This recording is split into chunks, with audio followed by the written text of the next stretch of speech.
A major free agent is expected to join AEW. A top Impact champion misses a pay-per-view. And a retired WWE star makes a shocking in-ring return. Stay tuned for all the deets. So one of the biggest questions in wrestling right now is, should Will Ospreay leave New Japan Pro Wrestling? Where will he end up? Speculation is rising. The hype train is a-rolling. It has long come off the tracks. It's barreling just through the air. And All Elite Wrestling, WWE, and TNA Impact are reportedly, of course, vying for his services. According to a report from Dave Meltzer in The Observer, however, all roads seemingly lead to AEW, with Ospreay expected to sign with Tony Khan's outfit in 2024.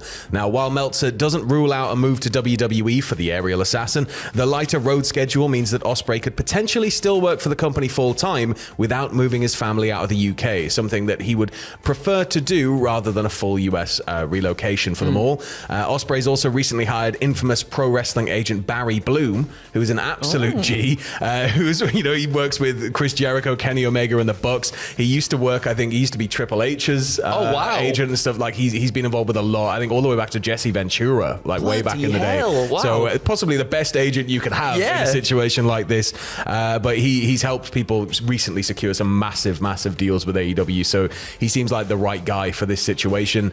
I think that, I agree. I think the natural landing spot seems to be AEW, right? It feels like Will would work in any company that he went to because, he's Will Ospreay, right? Like he always gives 110%. He's always out there delivering his style of wrestling that, nobody else can match. And you've got all the tantalizing matchups like Seth, like more rematches with Ricochet. You've got a lot on the table at WWE. But ultimately, the creative freedom somewhere like AEW brings. And it's a shame as well because I would love to see him in the new TNA, right? And maybe with AEW's more open door policy, he'd still be able to do something like that. Yeah, which is, you're absolutely right there. I think AEW is probably... Well, I say probably. I think it is the best fit for him because not only has he had like a banner year this year within AEW anyway, without even being actually like a part of that roster officially. You've got Aussie Open that are there as well, part of the United Empire. He's still got unfinished business with like Kenny Omega. He's part of the Don Callis family and everything like that too. And I just see there's so much there that feel like still needs to be tied up, and that still can be tied up at the moment with him still being in New Japan and not signing with either AEW or WWE at this moment, but it does just feel like the right fit for him. That, and he's somebody that he's just one of those talents where nobody else can really do what Will Ospreay can do to the level that Will Ospreay can do it, right? So he's must-see TV for me. So if Will is there at AEW every week, I'm going to be tuning in religiously live as much as I can rather than waiting, a couple of days until I get time. I'm going to be sitting up till stupid o'clock in the morning. So I think that it would be just a net gain for AEW in terms of must-see product as well. So fingers crossed wherever Will ends up, he's getting the best deal possible. But he will be. I think AEW feels like it's going to be the natural landing spot. Now moving to the other side of the fence and more business and financial matters here. News. Big serious actual 10 o'clock evening news. This is an update on Endeavor potentially going private. Now major changes look to be on the horizon for WWE owner Endeavor following the announcement of the organization pursuing strategic alternatives.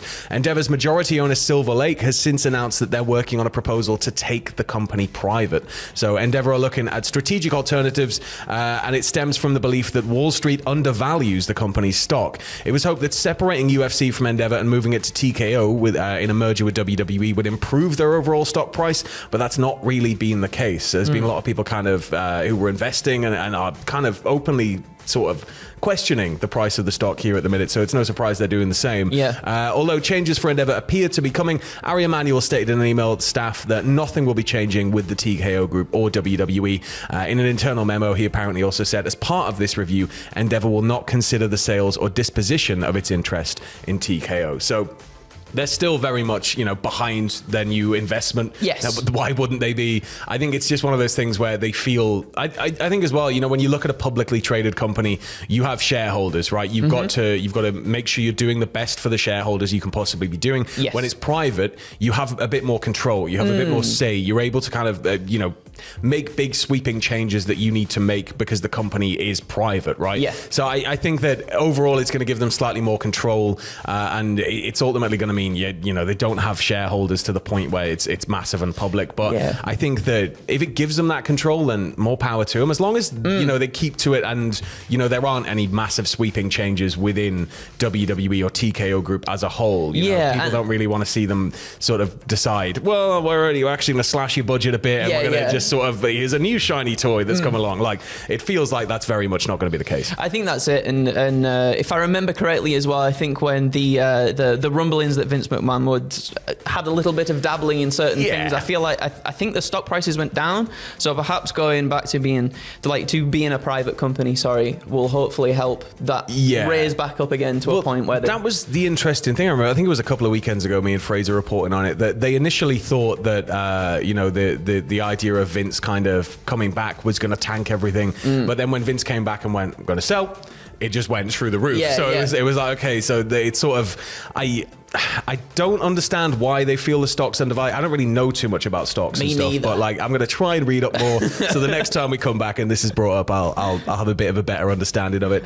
But then moving over to last night, it was turning point for Impact Wrestling in Newcastle, and what a show it was. It's coming out, I believe, on the 3rd on Impact Plus, and then on the 4th on everything else that it's going to be going up on. But I'm not going to reveal any of the results with it being a pay-per-view. You know, if it's a tape-in or something, fine, but it's a pay-per-view. But there was one star notable by their absence, and it was Impact Wrestling World Champion Alex Shelley.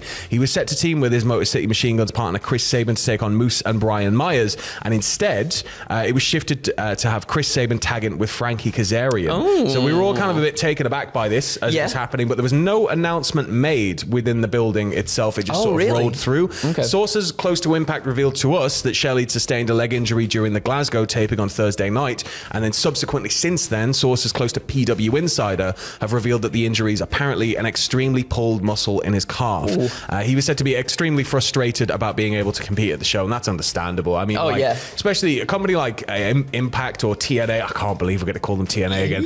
A company like TNA coming back to the UK, where it's always been a bit of a stronghold. You know, we always had a soft spot for TNA because it was, you know, especially kids like me, we didn't have Sky, right? Yeah, exactly. We had like basic Sky, so we didn't have Sky Sports. I'd get the 1 hour roundup of Raw and SmackDown where they just jammed it all together. Yeah, same as well. And then you just get on channel Challenge or on Sci-Fi or wherever it was at that time.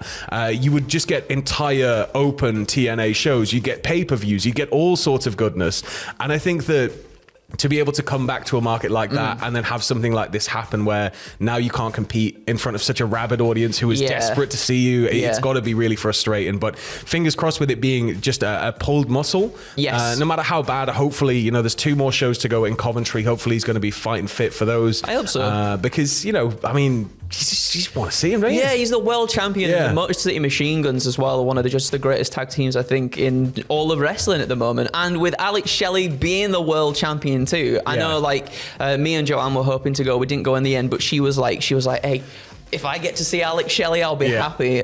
So I feel really sorry for obviously Shelley and for the people as well that didn't get to see him. But like, hopefully he just gets healthy and gets back to it as soon as he possibly can. I think because, you know, they're taping this whole tour, so it's sort of they're doing like a whole sweeping taping as they're going through, with Newcastle being the pay-per-view date of this set of tapings. The fact that there was no announcement made makes me feel like they might be able to spin this somehow into a storyline. Because, you know, there would have been an announcement had it just been sort of a last minute thing. I think that there's potentially stuff that could be filmed. There's a way you could maybe take him out in storyline and then have him come back by maybe the final night in Coventry or something. I think that there's a way you can kind of stitch this together without it feeling quite as much of like a, oh god damn. But just a quick reminder here as well, tickets for the final Impact show, Final Resolution, and the first 2 return events of TNA Wrestling, Hard to Kill and Snake Eyes Extravaganza, are set to go on sale November 3rd and 4th. So if you're wanting to get yourself to the final the final Impact event or the first 2 events of TNA's return, you have your chance on the 3rd and 4th. Now, moving over to news of a WWE legend who turned down a return in 2020. Apparently, they were offered another run in WWE and they refused, and it was former women's champion Melina. She explained she said no to WWE during an appearance on the Wrestling Shoot Interviews podcast. She said, really, I was interested, but this is another thing where I kept thinking, were they just dangling a carrot in front of me? In all honesty, that was the time to dangle a carrot in front of me because my father just died. And the last thing he said, the last time I saw him was, if, I had a chance to go back. So for him, hell yeah, I'd go because I wanted to fulfill his vision of what he saw for me. But then at the same time, it's kind of like, well, when they took that carrot back, I thought, I remember how I felt when I was there last. I don't think I could go through that again. So it's really sad to hear because whenever Melina does appear, whether it's for independence, whether it whatever company she appears in, she always gets a massive crowd response. Oh man, a lot of people have a lot of fond memories of Melina as a singles competitor, Melina as part of Eminem. Like there's so much there, and I think there's so much more you could be doing with Melina as a character that I'd be surprised if we didn't see a return at some point. Me too. Well, we saw her as well, didn't we, in the 2022 Royal Rumble, and she wasn't in there for very long, but the pop that she got was ridiculous. And then they did one of those exclusive interviews on YouTube afterwards or whatever, and she was crying her eyes out, bless her, with just the response that people were giving her. So there's obviously there's a lot of people that have sort of wanted to come back into this scenario within WWE. I think there's a lot of nostalgia there for a lot of us that grew up watching in that period as well. So I wouldn't be opposed to it. Maybe now with sort of Triple H a little bit more involved in the creative side, there's something that could be done there with her. For sure. And hopefully it's not just going to be one of those, Hall of Fame returns for 3 months. Because ultimately, I think, Eminem are Hall of Fame bound. At some point in the future, they have to be. As a trio, as singles competitors, I think there's no way. You've got to put them in. But I'd rather see a bit more of an extended run for Melina than just have her come back, do a kind of greatest hits, and then go in the Hall of Fame, see you later. So fingers crossed something happens there and that it can all sort of be resolved. But, wherever Melina is, there's always going to be people there cheering for her. And we're going to finish things off with some rather bizarre news. I had to triple take at this. I did the Patrick Stewart, like what? So this is weird. Ronda Rousey returned to the ring on Thursday night after announcing that she was retired from pro wrestling 17 days ago. And she did a Ric Flair. It wasn't for WWE. Yeah, literally a Ric Flair. It wasn't for WWE. It was for Lucha Vavoom, where she teamed with Marina Shafir to take on Brian Kendrick and Taya Valkyrie. Now, Rousey won the match for her team by making Kendrick submit to an ankle lock after 5 minutes. And she'd been sitting front row and would get involved to help her longtime friend. It will be her first match since SummerSlam 2023, where she lost to Shayna, and her first pro wrestling match outside of WWE. Now, as we said, she most recently announced her retirement 17 days ago. She's back, which makes her a proper pro wrestler. She is a proper Nobody pro can say now. She's not a pro wrestler now. She's retired and she's returned. It's Ronda Rousey, everybody. It was mental as well, because the footage that I saw of that match, she was full on throwing Brian Kendrick around. I've not seen her. I haven't seen her do moves that aggressive in WWE. And obviously, I guess you sort of want to protect the people in WWE that you're traveling with and doing all these matches with for extended periods of time. But Jesus Christ, I hope Brian Kendrick came out of that unscathed. All I could think is just get her in Bloodsport, get her in Bloodsport, get her in Bloodsport, get her in Bloodsport, get her in Bloodsport. That might actually work to her strengths a lot better. I'd be keen to see Ronda on the Indies because I think that she's somebody where there's going to be so much vitriol from the fan base. Can you imagine someone like GCW?